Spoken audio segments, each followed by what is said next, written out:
For a generation that needs to arise, there are 5 requirements.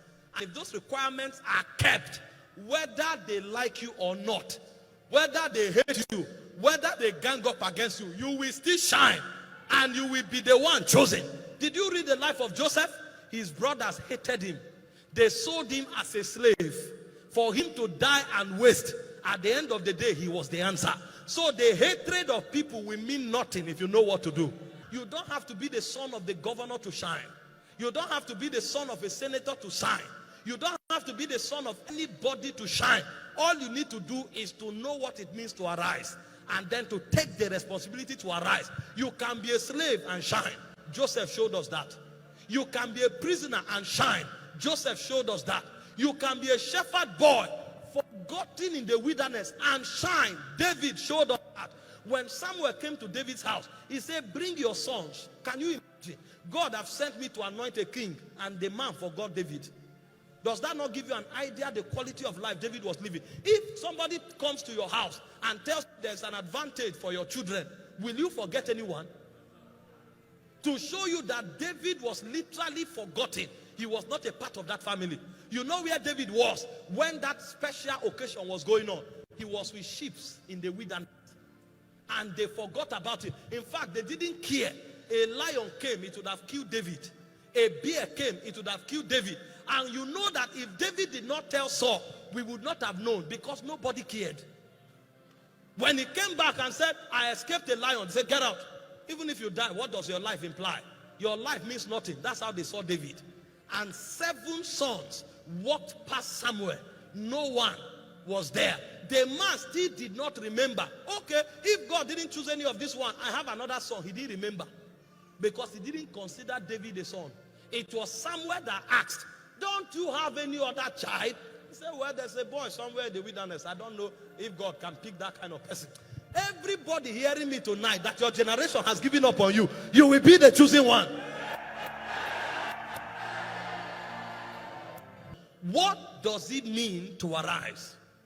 What are the protocols that everybody who wants to arise and shine, what are the protocols that must undergird his life? Number 1, the capacity to discern your season. Not every season is the same. Not every season is the same. There are many Christians today who are where they are because they missed their windows. For those of us who fly, you know what I'm talking about. If you miss your flight by 5 minutes, all the effort you put was a waste. Sometimes you come to the airport, you are seeing the plane, they say it's airborne.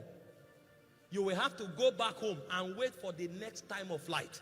So if you know how to live your life strategically, you will discern the time of the flight, and you will be available before the flight time.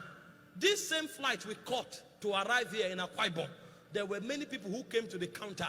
They told them they have closed the counter. And they went back home. The plane was there, but they missed their time. The reason many don't arise, even though they are laboring so hard, is because they don't understand the laws of seasons. If you miss your season, your effort is a waste. There are many Christians who are doing what they should do at the wrong time. When they should pray, that's when they are sleeping. And so when others are sleeping, that's when they are praying. So the time for their rest become a time for body. May God help you to have the discernment to understand your season.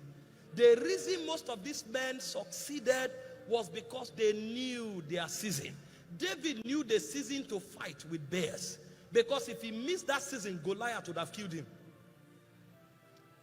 David knew the season to stay quiet and humble, learning the covenant.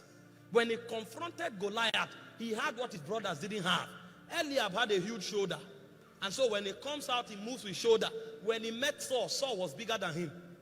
And then to make things worse, when they met Goliath, Goliath was bigger than both him and Saul put together. And so he discovered that big shoulder doesn't work. But you know what David was doing?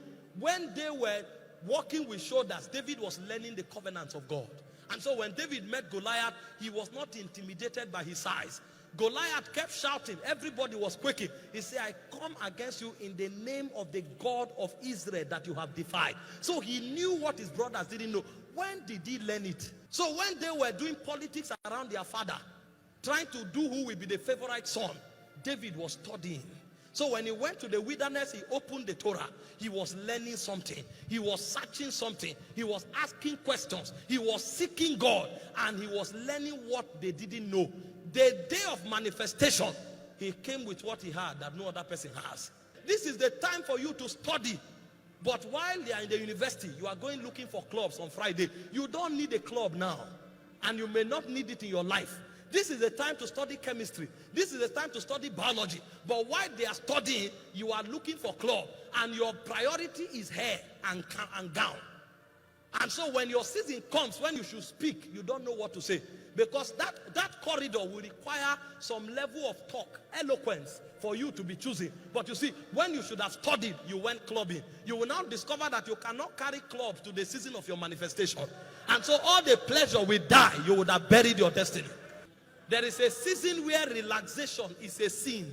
There is a season where to just have friends you sit down and talk to, doing nothing, is a sin. It has nothing to do with hell, but it has everything to do with your destiny. There is a season where if you don't do anything, you are already burying your future. You must understand the power of season and deploy them. Can I tell you, the reason many Christians are poor today, if you like, pour a drum of oil on their head, they go nowhere, is because they ate their future 30 years ago. They ate their future 20 years ago. And so if God will intervene, it will take mercy. And that's why tomorrow I will speak on mercy. Because if mercy does not manifest, there is no way they can succeed. The Holy Ghost came, troubled them. They didn't respond. The things God put them into to learn, to do, they didn't do any of them. Now they are 40 and they discovered that what the world is demanding, they don't have preparation for it. And so even though they go there, they cannot be choosing because they missed their season. Seasons are the first requirement for any champion that will manifest in his generation.